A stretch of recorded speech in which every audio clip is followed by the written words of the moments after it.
Sud Radio, l'invité politique, Jean-François Achilly. L'invité politique, votre invité Jean-François Achilly, Éric Ciotti ce matin, président du VR. Bonjour à vous Éric Ciotti. Bonjour. Je vous pose une question ce matin, c'est, François Bayrou démissionne, et maintenant, qu'est-ce qu'on fait ? Retour au peuple.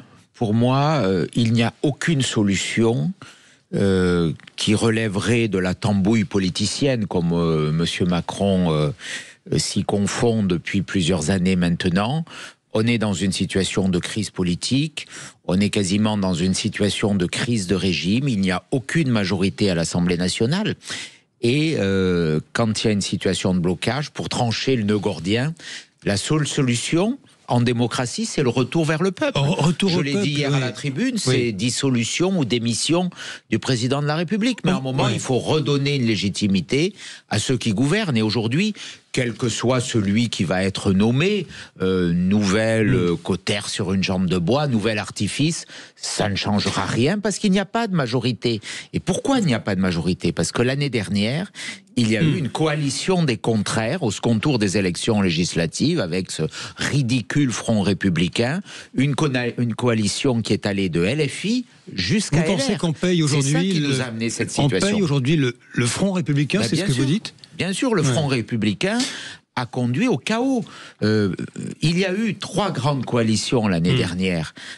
Nous sommes arrivés en tête avec le Rassemblement National et l'UDR, avec plus de 11,5 millions de voix. Là, vous parlez du nombre d'électeurs. Très largement au premier tour. La deuxième coalition, c'est celle de gauche. Et celle qui essaie de gouverner aujourd'hui, c'est celle qui a tout perdu, qui est arrivée 3e, que les Français ne veulent plus. C'est la coalition macroniste, à laquelle, et je le déplore, mes anciens amis de LR se sont ralliés, se sont dissous, dans laquelle ils se sont dissous. Éric Ciotti, vous dites retour au peuple. Il y aura demain, on va revenir sur les histoires de dissolution. Il y aura demain la fameuse mobilisation bloquant tout. C'est un retour au peuple acceptable pour vous ? Non, sûrement pas. Sûrement pas. Ça, vous êtes contre ? Les mobilisations avec un fond de violence potentielle n'ont rien à voir avec l'expression du peuple. C'est pas dans la rue que ça se règle, que ça se gère. Ça se règle dans les urnes. C'est ça la démocratie.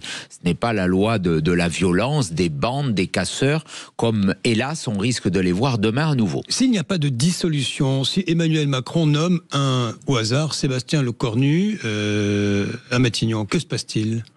On ira dans la même situation que l'on connaît avec Michel Barnier, avec François Bayrou.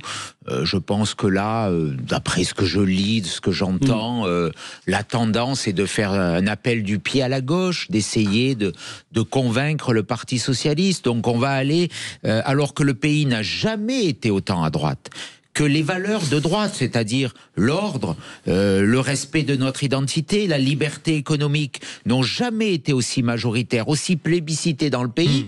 On va sans doute aller vers une barre à gauche avec les habituels délires, plus d'impôts, plus de taxes, voilà, tout cela est assez ridicule. Vous dites le pays n'a jamais été aussi à droite. Vous avez adressé un message hier à vos amis LR, mes amis LR. Combien de temps encore resterez-vous arrimés au Titanic macroniste ? Le problème, Éric Ciotti, c'est que l'union des droites, ça ne marche pas en réalité.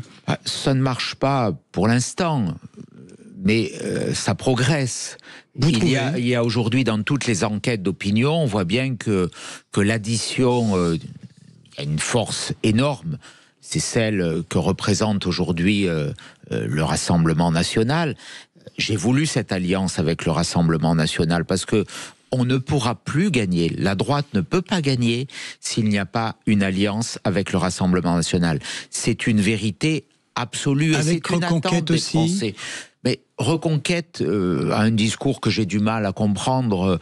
Le cœur, le discours, c'est l'union des droites, mais sur la forme, mais sur le fond, c'est une attaque. Ce sont des attaques systématiques. Mais là n'est pas le sujet. La force, elle est dans l'alliance que nous avons bâtie. Reconquête n'a aucun député à l'Assemblée nationale. Et si demain il devait y avoir des élections législatives, il n'en aurait toujours aucun. Parce que donc ce qui se joue, c'est la capacité à porter un message, à traduire la force dans les urnes, à la transmettre et à la je dirais, à la prolonger dans l'hémicycle de l'Assemblée nationale. C'est ce que nous faisons. J'ai voulu cette alliance l'année dernière. J'étais président des Républicains. J'ai cassé tous les codes. J'ai rompu ce ridicule cordon sanitaire. J'ai voulu dire que tous les patriotes devaient s'unir. Et puis, on nous a sonné les grands violons en disant il y a un danger fasciste, nazi. Oui. Les Français, tout ça, considèrent que c'est absolument ridicule et qu'aujourd'hui, eh bien, cette attente de vraie alternance, de dire tous ceux qui ont gouverné depuis des décennies ont mis le pays dans l'état où il se trouve aujourd'hui, plus de dépenses publiques, plus de dettes, moins de services publics, plus d'immigration, plus de sécurité, et ils viennent nous donner des leçons de morale. Ces gens sont disqualifiés. Il faut changer, il faut oser le changement. C'est ce que nous proposons aujourd'hui. Il n'y a aucun risque à changer. C'est pour ça que vous voulez la dissolution, finalement, parce qu'elle serait néfaste pour les Républicains et vous récupéreriez des parts de marché. Mon sujet, c'est pas le sort des Républicains, c'est le sort de notre pays, c'est le sort de la France. Qui peut dire qu'on peut continuer sans risque dans cette situation qui confine au mieux à l'impuissance, à l'immobilisme et au pire à de graves dangers. Quand je vois le président de la République qui peut-être demain, dans quelques jours, va reconnaître l'état terroriste du Hamas, le 22 septembre, sans aucune légitimité pour le faire, sans que le Parlement ait eu à délibérer. Quand je vois qu'on risque d'aller vers une augmentation encore massive des impôts, mais je dis stop. Ça suffit. Ceux qui nous ont envoyés dans le mur doivent arrêter. Mais pour finir sur cette question qui est fondamentale pour vous, Éric Ciotti, vous aviez lancé une proposition d'adhésion à 1 euro. Je pense que c'était de l'humour parce que vous n'avez pas dû avoir un seul adhérent en plus. Si, nous en avons eu plusieurs centaines. Nous en avons eu depuis samedi soir plusieurs centaines parce que moi je parle beaucoup avec des militants LR. Et vous voulez dire qu'ils viennent des Républicains qui vous rejoignent? Qui viennent des Républicains, hein, puisque c'est une passerelle qui viennent des Républicains.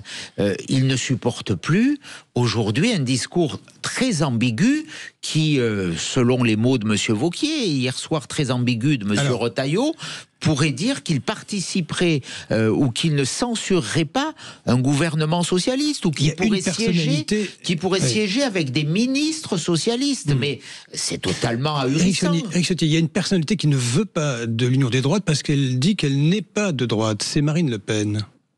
Mais Marine Le Pen, elle parle à tous les Français. Elle est candidate.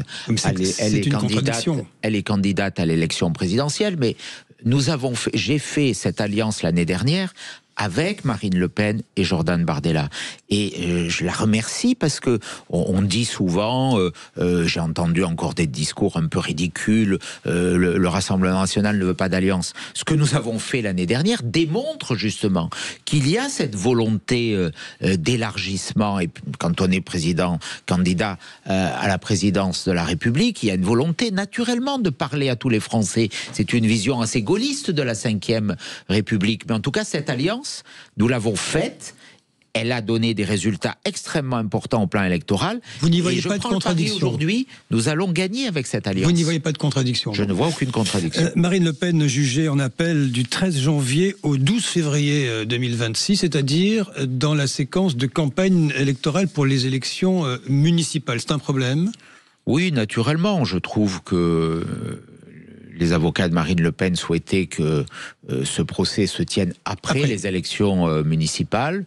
Je pense que ça aurait été mieux pour la sérénité du débat électoral. Voilà, ça pose une nouvelle fois des questions sur l'état de notre démocratie et sur les risques qu'il y a à confondre justice et politique. Vous dites cela à Éric Ciotti ce matin, mais j'aimerais que vous me parliez d'Emmanuel Macron rapidement. Qu'est-ce qu'il est à vos yeux aujourd'hui, le président de la République? Il est l'artisan du chaos. Il est celui qui a affaibli notre pays comme aucun de ses prédécesseurs ne l'avait fait. Sa parole est discréditée au plan international, on ne la comprend plus. Nous avons été chassés de beaucoup de pays où la France avait un rôle et une place majeure, je pense, en particulier au continent africain. Ça, c'est pour la vision extérieure de la France, elle est importante, mais Emmanuel Macron à l'intérieur, c'est un échec, je dirais, quasi intégral sur tous les domaines. C'est plus de violence dans la rue, c'est plus d'immigration, 500 000 étrangers arrivent légalement. N'est pas De Gaulle qui veut, c'est à lui de prendre ses responsabilités. Il a commis cette dissolution, il n'a pas eu de majorité en 2022, il a été élu quelque part par défaut en surfant sur la guerre en Ukraine à l'élection présidentielle de 2022, sans parler de son projet, sans véritable débat. Et aujourd'hui, on est dans un état d'affaiblissement du pays, de grande inquiétude de nos concitoyens. Ils voient bien que plus rien ne fonctionne. L'hôpital, la justice, on en parlait, l'éducation, tous nos grands services publics, tous nos piliers institutionnels s'affaiblissent. Il n'y a plus de majorité, on est dans la 4e République. Donc c'est au président de la République. Nous, on l'a dit hier à l'Assemblée nationale, on n'est pas pour la révocation, pour ce que fait l'extrême gauche avec M. Mélenchon. Mais le président de la République, on est quand même dans des institutions voulues par le général de Gaulle. Quand le peuple ne suit plus, quand le peuple rejette, il faut en tirer les conséquences. Et la seule solution, la seule réponse, c'est le retour au peuple. Donc vous demandez son départ. C'est à lui de le décider. Éric Ciotti, il y a eu ce dont il a été... Et ce serait une solution. Ouais, ce serait sans doute la vraie solution. Donc vous dites ce matin, ce serait une solution que Emmanuel Macron démissionne. Sans doute la seule. Sans doute la seule.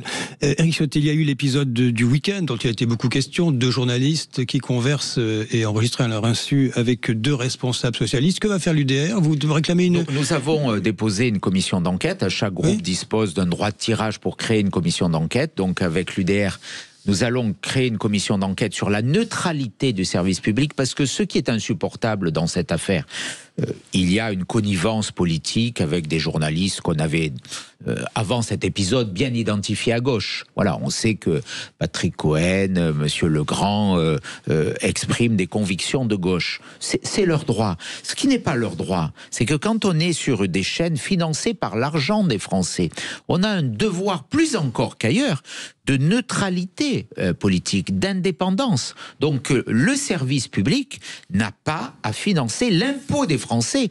4 milliards d'euros pour le service public, n'a pas à financer des prises de position partisanes. Donc il faut qu'on se penche une fois pour toutes sur les questions d'indépendance, de neutralité du service public. On ne peut pas donner des leçons à la terre entière et être soi-même, je dirais, sujet à suspicion. Ultime question, parce qu'il reste très peu de temps. Éric Ciotti, vous êtes candidat à la mairie de Nice, nous le savons, face à votre rival Christian Estrosi. À 30 km de là, il y a la candidature, il a fait sa vidéo hier, de Louis Sarkozy. Vous le soutenez ? Non, je ne le soutiendrai pas, je le dis très, très clairement. Je ne comprends pas cette candidature, ce parachutage à Menton. Il y aura d'autres solutions à Menton, mais je ne crois pas que ça puisse servir de porte-avions à un destin politique national. On n'est pas un laboratoire dans le département des Alpes-Maritimes. Vous dites parachutage, c'est ça ? Vous ne soutenez pas Louis Sarkozy? Non, je ne le soutiendrai pas. Qui sera soutenu par Christian Estrosi? Qui l'est? Vraisemblablement, ça sera une candidature qui sera dans la sphère macroniste. La sphère macroniste. Donc pas de soutien de votre part ce matin, d'Éric Ciotti, pour la candidature à Menton. C'est 30 km. À peu près. À peu près de monsieur Louis Sarkozy. Merci Éric Ciotti. Merci.